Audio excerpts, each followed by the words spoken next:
Hello friends, welcome to Sunitha kitchen. ఈరోజు మన ఛానల్లో సింపుల్ అండ్ టేస్టీగా ఉండే బేసిక్ చికెన్ కర్రీని చూపించబోతున్నానండి. ఇది వచ్చేసి బ్యాచిలర్స్కి, కొత్తగా పెళ్ళైన వాళ్ళకి బాగా యూజ్ అవుతుంది. సో తప్పకుండా ట్రై చేయండి. ఇప్పుడు తయారీ విధానాన్ని చూసేద్దాము. ముందుగా అయితే 1/2 కేజీ చికెన్ తీసుకొని శుభ్రంగా కడిగి పెట్టుకోవాలి. మీడియం సైజ్ ముక్కలుగా కట్ చేయండి.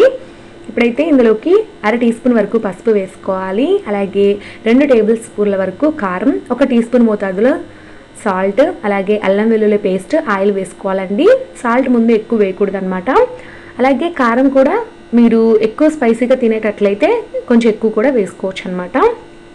ఇప్పుడైతే మనం వేసిన ఇంగ్రీడియంట్స్ అన్నీ కూడా చికెన్ ముక్కలకి పట్టే విధంగా బాగా అప్లై చేసేసుకొని ఒక 15 to 20 మినిట్స్ పాటు మ్యారినేట్ చేసుకున్నట్లయితే కనుక మనకి చికెన్ అనేది టెండర్గా ఉడుకుతుందండి. బాగా జ్యూసీగా వస్తుందన్నమాట. ఉప్పు కారం కూడా బాగా పడుతుందన్నమాట.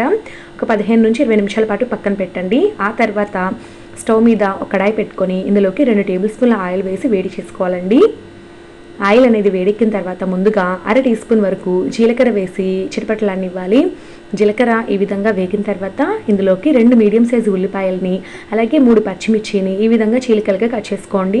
ఉల్లిపాయల్ని వీలైనంత చిన్న ముక్కలుగా కట్ చేసుకున్నారంటే మీకు గ్రేవీ అనేది బాగా వస్తుందండి. సో ఇప్పుడైతే ఉల్లిపాయ ముక్కల్ని బాగా దూరగా వేయించాలి. ఇలా కలర్ చేంజ్ అయిన తర్వాత ఇందులోకి మరొక టీ స్పూన్ వరకు అల్లం వెల్లుల్లి పేస్ట్ని వేసి బాగా వేయించండి ఇంకొక 2 నిమిషాల పాటు. ఆ తర్వాత మనం మ్యారినేట్ చేసి పెట్టినటువంటి చికెన్ ముక్కల్ని వేసేసుకొని బాగా కలిపేసుకోండి. ఇప్పుడైతే ఇలా కలుపుకున్నాం కదా, ఈ కడాయి మీద మూత పెట్టేసి 5 నుంచి 6 నిమిషాల పాటు మీడియం ఫ్లేమ్లో ఉడికించుకోవాలండి. ఈలోపు ఈ చికెన్లో నుండి వాటర్ అంతా కూడా బయటకు వచ్చి మరలా ఎగిరిపోతూ ఉంటుందన్నమాట. చూస్తున్నారు కదా, ఈ విధంగా తయారవుతుంది. ఇప్పుడు మనం ఇందులోకి కట్ చేసిన టమాటో ముక్కలు వేసుకోవాలి. నేను ఇక్కడ ఒక పెద్ద సైజ్ టమాటో తీసుకున్నానండి. 1/2 కేజీ చికెన్కి ఒక పెద్ద టమాటో అయితే సరిపోతుంది, లేదంటే చిన్న సైజువి 2 తీసుకోండి. సో ఒక టమాటో వేసాను. టమాటో ముక్కలు వేసిన తర్వాత కూడా బాగా కలిపేసుకొని ఇంకొక 2-3 నిమిషాల పాటు మగ్గించాలి, అంటే ఉడికించాలండి మీడియం ఫ్లేమ్లో. ఆ తర్వాత చూద్దాము. కొంచెం వాటర్ వచ్చేసింది చూడండి చికెన్లో నుంచి, టమాటోలో నుంచి అంతా కూడా. ఇప్పుడు మనము ఒకసారి బాగా కలుపుకొని ఈ కర్రీకి సరిపడా నీళ్ళు అనేది పోయాలండి.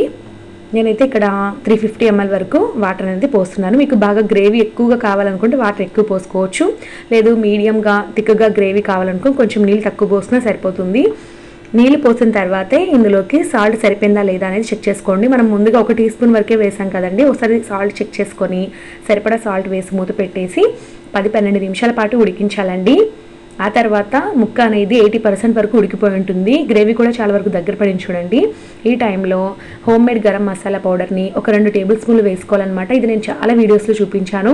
అయినా మీకు డీటెయిల్గా కావాలనుకుంటే మాత్రం డిస్క్రిప్షన్ బాక్స్లో లింక్ ఇస్తాను, ఖచ్చితంగా చెక్ చేయండి. ఈ మసాలా వేసిన తర్వాత మరలా ఒకసారి కలిపేసుకొని ఇంకొక 5 నుంచి 6 నిమిషాల పాటు ఉడికించేసారంటే చికెన్ చక్కగా రెడీ అయిపోతుందన్నమాట. సో ఒక 5-6 నిమిషాల తర్వాత చూపిస్తాను చూడండి. మంచిగా కొంచెం జ్యూసీగా చాలా బాగా వచ్చిందండి కర్రీ అనేది. మీకు ఇంకొంచెం థిక్గా గ్రేవీ కావాలనుకుంటే ఇంకాసేపు ఇలాగే మూత తీసి ఉడికించేసారంటే సరిపోతుందన్నమాట. ఈ స్టేజ్లోనే కొత్తిమీర వేసేసుకొని కట్ చేసింది, అలాగే స్టవ్ ఆపేసుకోండి. మనకి ఎంతో జ్యూసీగా టెండర్గా ఉడికిన చికెన్ కర్రీ రెడీ అయిపోయింది. చూస్తుంటేనే నోరూరిపోతుంది కదా. నేను కొంచెం ఇలా జ్యూసీగానే చేశానండి. ఇలా ఉంటే పూరి అలాగే చపాతీలోకి చాలా బాగుంటుంది అనమాట. సో తప్పకుండా మీరు ట్రై చేయండి. నోరూరించే ఈ బేసిక్ చికెన్ కర్రీ కనుక మీకు నచ్చినట్లయితే ఖచ్చితంగా వీడియోని లైక్ చేసి మీ ఫ్రెండ్స్ అండ్ రిలేటివ్స్కి వీడియోని షేర్ చేయండి. Thank you for watching.